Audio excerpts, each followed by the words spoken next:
The girl was lying in the bush, her phone still ringing, blood slowly soaking into the red earth. James almost walked past her. If he had taken just 3 more steps, if he had ignored that strange pull in his chest, if he had not turned back, this story would never have happened, and neither would his life. That evening wind was heavy, the kind that carries bad news. The sky above the long, empty highway was turning dark orange, the sun dropping behind distant trees. James wiped sweat from his face with his oil-stained hand and dragged his toolbox along the roadside. He was tired, hungry, and broke, with only 1,500 naira in his pocket, his entire wealth. He was about to walk away when he saw the shoe. A woman's shoe. His chest tightened. James dropped his toolbox and ran. Hello, welcome to African Moonlight Tales. Don't forget to like this video, subscribe, and share it with your friends, and most important thing, turn your notification bell so you can get informed when I dropped another amazing story. Drop your thoughts and reactions in the comments. What would you do if your spouse tried to kill you and you survive? Will you take a revenge or disappear forever? There, lying on her side, half inside the bush, was a young woman. Her clothes were dusty, her long hair scattered across her face, her breathing weak and broken. A small cut was on her forehead. Her lips were pale. James knelt down. "Madam, can you hear me?" he whispered, touching her shoulder. No response. He placed 2 fingers on her neck. Her pulse was faint, but it was there. She was alive. For a moment, fear rushed through him. He was a poor man.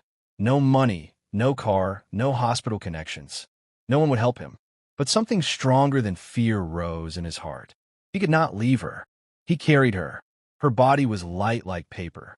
He staggered, breath heavy, sweat pouring as he lifted her and began walking toward the main road. His muscles burned. His mind screamed. His heart refused to stop. After almost 20 minutes, a bus slowed down. "Stop!" James shouted, waving with all his strength. The driver hesitated when he saw the girl's condition, but the look in James's eyes forced him to open the door. They rushed her to the nearest hospital. James stayed. He waited outside emergency, his clothes dirty, his stomach twisted with hunger, his heart beating fast. The nurse finally came out. "She will live," she said. James sat down on the floor and cried. He didn't know that the woman he'd just saved was Grace Stone, the only daughter of the richest man in the city. He only knew that someone needed help, and he couldn't walk away. James used his little money to buy her drugs and food. He slept on the chair outside her room. He washed her clothes when nurses allowed him. Days later, she opened her eyes. She looked at him. "Who are you?" she whispered. "My name is James," he said softly. "You are safe." Tears rolled down her face. "My name is Grace."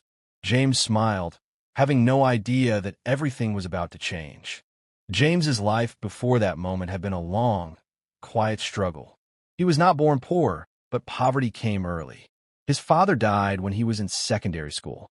His mother, Mama Ruth, became everything: mother, father, worker, fighter, prayer warrior. She washed clothes, sold vegetables, cleaned houses, borrowed money, begged when she had to, and never once complained. James was smart, very smart. He got into university to study petroleum engineering, but the money wasn't there. Mama Ruth sold her wrapper, her earrings, her wedding ring. She borrowed from everyone. She worked until her hands cracked. She collapsed twice from stress. James almost dropped out many times, but his mother would hold his face and say, "My son, this suffering will not follow us forever." James graduated. He went to the city with dreams. For 7 years, no job came. He knocked on every door. He printed CVs. He begged. He waited. He was rejected again and again. The world didn't care that he was educated. The world only saw another poor young man. His mother grew older, her body weaker. One day, James sold his laptop and used the money to start learning mechanic work. It broke his pride, but hunger breaks pride easily. Back at the hospital, James continued staying with Grace. No one came to look for her. No phone rang. No visitor arrived. It was as if she had no family at all. "Is she your wife?" one nurse asked. James shook his head. "No." "Then why are you staying?" James looked at Grace through the glass window. "Because if I leave, nobody else will stay." Days passed. Grace improved. She asked many questions about James, where he lived, what he did, why he helped her. James told her everything. About university, about 7 years of rejection, about his mother, about hunger, about hope. Grace listened with tears. "You never gave up," she said. James laughed bitterly. "I wanted him many times." One afternoon, Grace touched his hand. "Thank you for choosing me that day." James looked away. "I just did what anyone should." Grace shook her head. "Most people don't." When the hospital discharged Grace, James had nowhere to take her. He lived in a single small room near the mechanic workshop. The floor was cracked. The roof leaked when it rained. The mattress was thin. Grace saw the place and smiled. "It is enough," she said. James felt ashamed. He gave her the mattress. He slept on the floor. They shared food. They shared stories. They shared silence. James went to work each day. Grace stayed home, slowly regaining her strength. She helped him wash clothes. She cooked with what little they had. One night, rain fell heavily. Water entered the room. They both rushed to save their things. Grace laughed as water splashed her feet. "I have never done this before," she said. James laughed with her.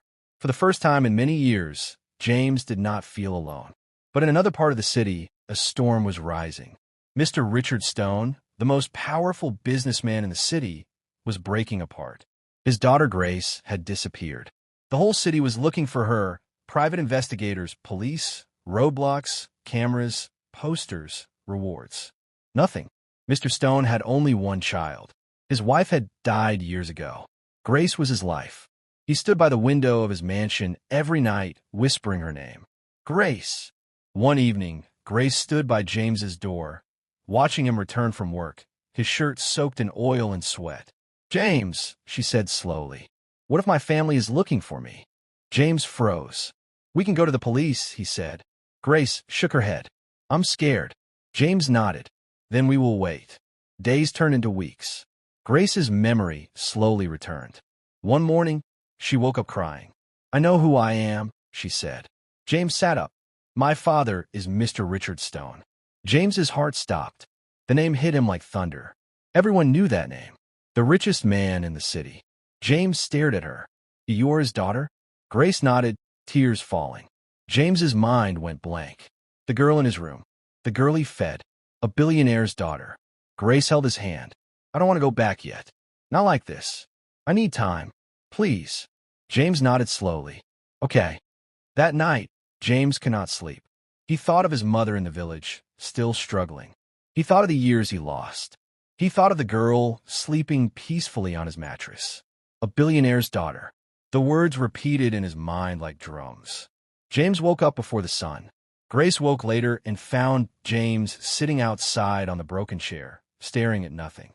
"You didn't sleep," she said. She joined him. "I know you are thinking many things," she said softly. James exhaled. "My world is very small, Grace. Your world is too big." Grace looked down at her hands. "My father's world is big. Mine is not." James studied her face. "Why did you leave him that day?" Grace was quiet for a long time. "He wants to control my life. Every step, every decision, every friend, every future. I just wanted to breathe." James nodded. "I understand that feeling." Later that day, James went to the workshop. His friend Samuel noticed his face. "You look like a man who saw a ghost," Samuel said. James told him. Samuel stared at him. "The richest man's daughter is in your house." James nodded. Samuel slowly sat on a tire.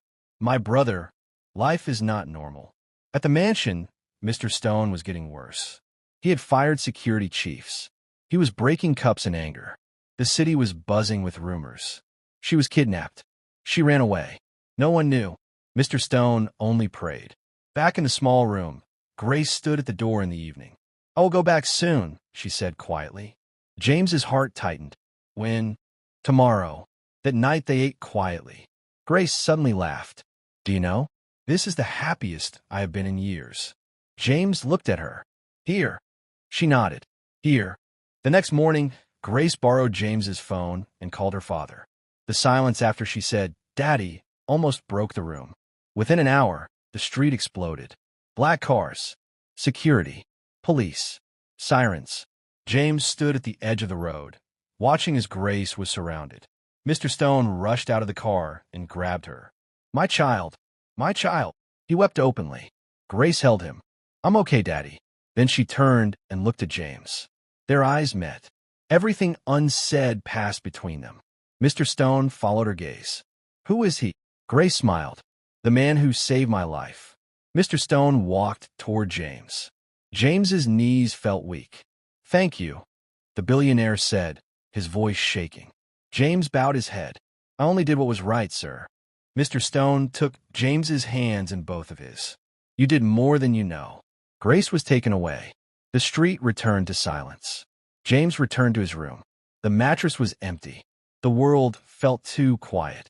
3 days later, a black car arrived at the workshop.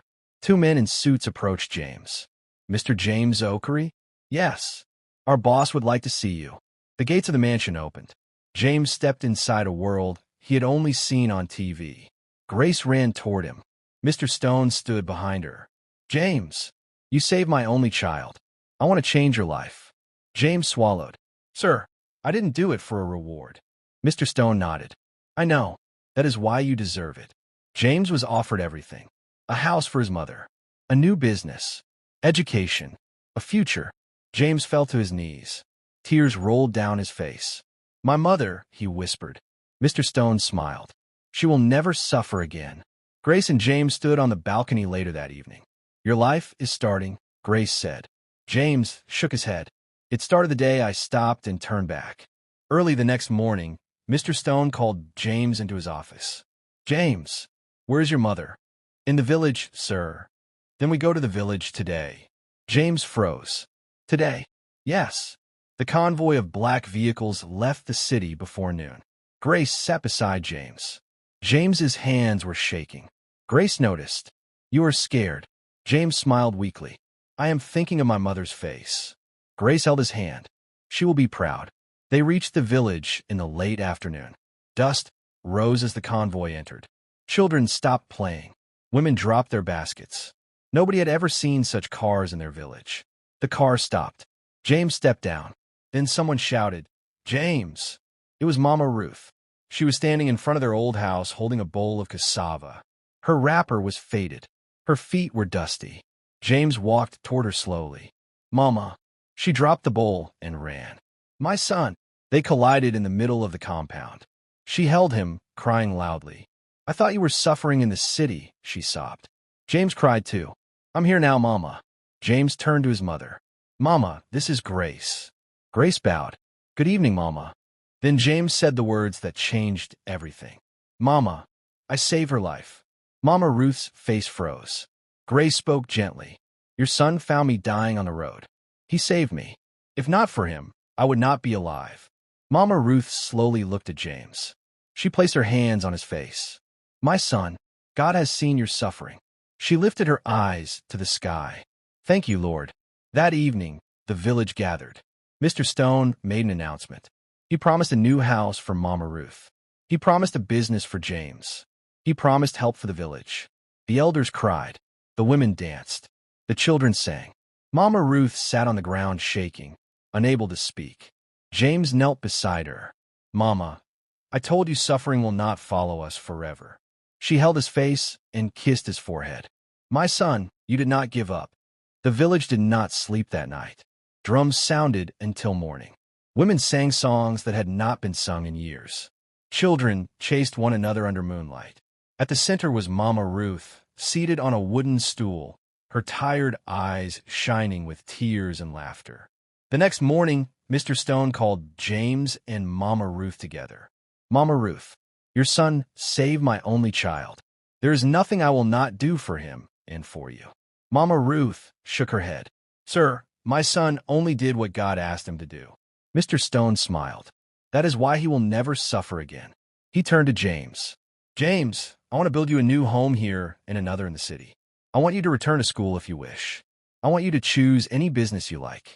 I want your mother to live in peace. James's lips trembled. Mama Ruth held his hand tightly. My son, God has done this. When the convoy returned to the city, James followed Mr. Stone to his office. For the first time, James entered a corporate building not as a cleaner, but as a guest. Inside the office, Mr. Stone introduced James to his board members. This young man saved my daughter's life. From today, he is under my protection. Days passed quickly. Mama Ruth moved into a new house. The village got a borehole, a small clinic. James enrolled for professional training in engineering again. Grace visited James often. They talked for hours about life, about pain, about dreams, about love. One evening on the balcony, Grace spoke softly. James, when I was lying in that bush, I was ready to die. James looked at her. But you stopped.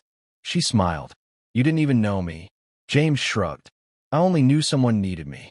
Grace's eyes filled with tears. That is why my heart followed you. James's breath caught. Their eyes met. Something deep and new was born. But not everyone was happy. Whispers spread in the city. The billionaire's daughter and a poor mechanic. It will never happen. He is using her. James heard it all. It hurt. Grace heard it too. She did not care. One afternoon, Grace took James to her mother's grave. My mother always believed in simple love, Grace said. Not wealth, not class, just heart. James knelt. I promised to protect your daughter, he whispered. Grace held his hand. Months later, James stood at the stage receiving his new engineering certification. Mama Ruth was in the front row crying. Mr. Stone was smiling proudly. Grace was shining. The poor mechanic was now a respected engineer. But James never forgot the bush. He never forgot hunger. He never forgot that one small act of kindness had changed everything. The city had begun to know James. New clothes covered his body. Clean shoes touched marble floors. People greeted him with respect. But inside James, the old fears still lived. Grace was changing everything. They spent more time together. They walked through quiet gardens. They sat in cars watching city lights. They talked on the phone until sleep took over. They never said the word love, but it lived between them. One evening, Grace invited James to a charity event. The hall was large, bright, filled with important people, politicians, business owners, wealthy families. James stood at the entrance feeling like his heart would jump out. Grace noticed. Come, she whispered. She held his hand and walked in. Heads turned. Whispers started. That is him, the one who saved her. He used to be a mechanic. James could hear everything. His hand shook in Grace's. She squeezed it gently. You belong with me, she said. Later that night, they sat on the balcony. Grace spoke first. James, do you believe in fate? James shrugged. I believe in hard work and God. Grace smiled. God sent you to me. She turned to him fully. James, I don't care what anyone says. I don't care about class, wealth, background. I care about the man who carried me when I could not walk. James's chest tightened. Grace, your world is heavy. My life has been light and broken. I don't want to bring you into pain. Grace's eyes shone. You already carried me out of pain. Silence fell. James looked at her face. Grace, he whispered. She leaned closer. Yes, I think I love you. Her breath caught. She smiled slowly. I know. Mr. Stone noticed the closeness. One afternoon, he called James to his office. James, how do you feel about my daughter? James's heart jumped. I respect her deeply. Mr. Stone's eyes were sharp. And more. James stood straight. I love her, sir. The room went quiet. Mr. Stone slowly leaned back. Love is heavy, James. I know. Can you protect her from this world? James's voice did not shake. I will protect her with my life. The pressure around James and Grace did not reduce. It became heavier, louder. At work, some colleagues mocked him. You're lucky, man. From grease to gold. James forced a smile. Inside, his heart was tired. One morning, James was driving to a construction site when his car was blocked. 3 men stepped out. Mr. James Oakery? Yes. We have a message for you. Stay away from Grace Stone. James looked at them. And if I don't? The man smiled. Life has a way of becoming difficult. They drove away. James sat there shaking. That night, he told Grace everything. Her face turned pale. They are trying to scare you. James nodded. I am scared. Grace took his hands. Don't leave me. James looked at her. I won't. The pressure grew. Articles appeared online questioning James's background. Old classmates came forward with fake stories. People said he was using Grace. One evening, James returned to the mansion and found Grace crying. "They said you were only with me because of money," she whispered. James's heart broke. He wiped her tears. "I would still love you if you were selling oranges on the road." Grace smiled through tears. "I know." The next day, Mama Ruth arrived from the village. She held his face. "My son, the village is talking about you. Some are praising you. Some are jealous." Mama Ruth's voice became firm. "Do not be afraid of their noise. A good heart always wins." But destiny had one more test. One night, James received a call. His mother had collapsed. He rushed to the village. She was lying on the bed, weak. "My son," she whispered, "promise me one thing." "Yes, Mama. Do not let fear destroy your happiness." Tears rolled down James's face. "I promise." Days later, Mama Ruth recovered. James returned to the city stronger. He stood beside Grace with new courage. That week, the biggest blow came. A popular news channel published a story. Mechanic turned billionaire's daughter's lover. Is it love or lust for power?